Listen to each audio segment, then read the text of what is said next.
হতাশাগ্রস্ত হয়ে বান্দা যখন কাঁদতে থাকে আর ডাকতে থাকে, ইয়া আল্লাহ, ইয়া রহমান, ইয়া রহিম, ইয়া হাইয়ু, ইয়া কাইয়ুম।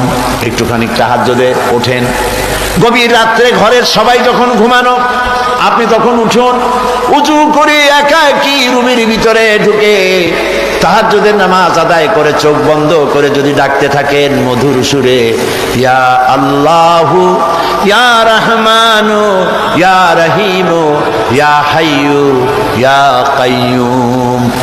আল্লামা ইকবাল বলেছেন, দিল সে जो बात निकलती है असर रखती है पर नहीं मगर ताकते परवाज रखती है। দিল থেকে যে কথা উচ্চারিত হয়, মুখের কথা আর মনের কথা ভিন্ন রকম।